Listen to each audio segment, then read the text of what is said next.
Good afternoon, everyone. My name is Leia Alqueza, and today I will be reporting about the Chapter 21 of Jose Rizal's second homecoming and the founding of La Liga Filipina. Introduction. Jose Rizal's second homecoming to the Philippines in June 1892 was a defining moment in his life and in the history of the Filipino reform movement. Having achieved international recognition for his writings that exposed the abuses of Spanish colonial rule, Rizal returned with a renewed hope of instigating peaceful reforms within the Philippines.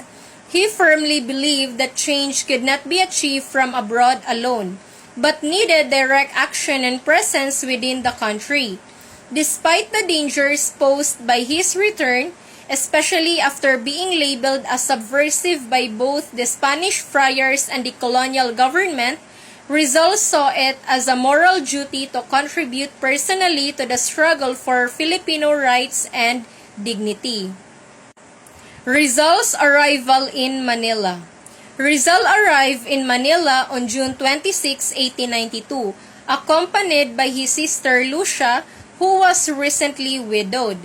His arrival did not go unnoticed by the authorities. He was met by Spanish civil guards and closely monitored. They conducted an exhaustive inspection of his belongings, during which they allegedly found incriminating documents, a detail that would later be used against him.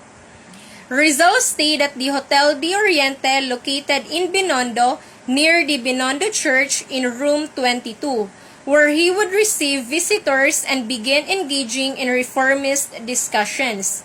Just days later, Rizal would meet with Governor General Eulogio Despujol, initiating a series of tense interviews that would eventually seal his fate. These early days in Manila were a mix of optimism and surveillance, reflecting the tightrope Rizal was walking between peaceful reform and government suspicion. Meeting with Spanish authorities. Rizal met Governor General Eulogio Despujol on June 27, 1892 at Malacañang Palace. The governor agreed to pardon Rizal's father but instructed him to return on June 29. Rizal also visited his sister Narcisa and Saturnina before leaving for Central Luzon. The founding of La Liga Filipina. What is La Liga Filipina? La Liga Filipina was a civic organization founded by Rizal to unite Filipinos and promote socio-economic reforms without resorting to violence. So Rizal's most significant act during his return was the founding of La Liga Filipina, a socio-civic organization established on the 9th of July 3, 1892 at the house of Doroteo Ongjonco in Elias Street, Tondo, Manila. La Liga Filipina was a peaceful, reform-oriented organization whose primary goal was to unite Filipinos in a single compact and organized body aimed at fostering mutual aid, self-help, and protection from injustice. The organization advocated for non-violent change through civic involvement, educational reform, agricultural development, and promotion of national consciousness.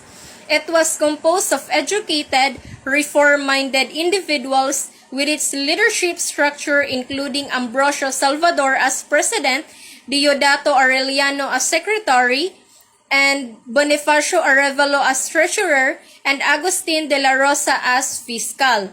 Though short-lived due to Rizal's immediate arrest, La Liga Filipina laid the groundwork for revolutionary organizations like the Katipunan. Meetings and establishment.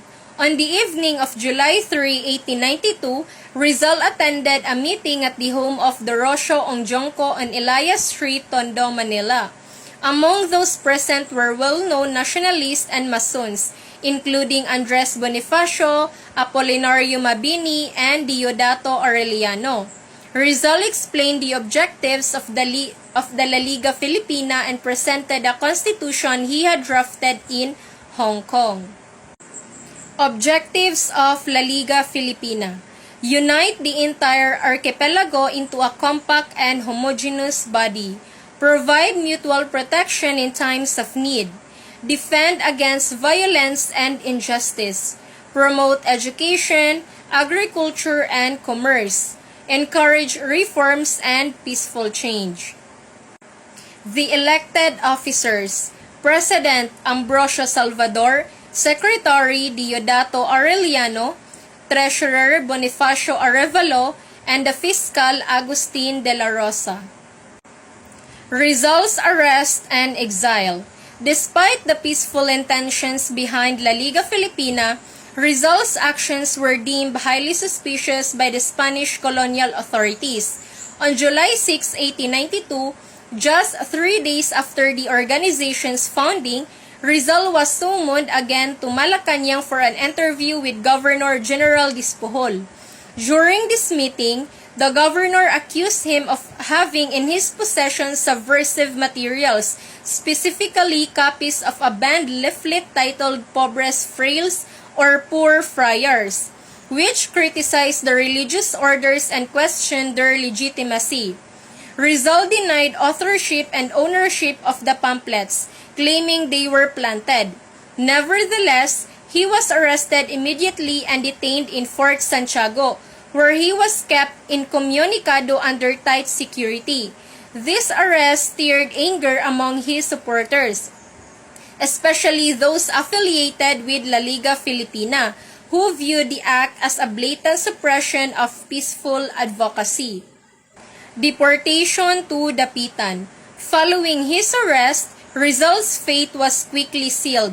On July 7, 1892, the official newspaper Gaceta de Manila published the decree announcing his deportation.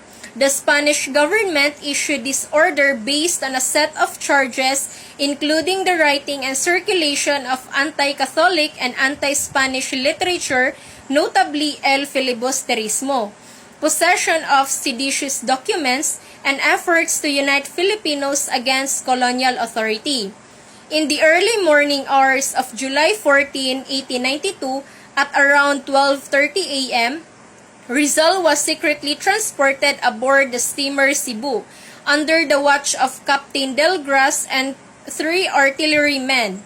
After a long and quiet voyage, he arrived in Dapitan, a remote town in Zamboanga del Norte, on July 17, 1892, where he would spend the next 4 years in exile. Though forcibly removed from political spotlight, Rizal continued to serve the community through medicine, education, and civic work, turning his exile into a productive and meaningful phase of his life.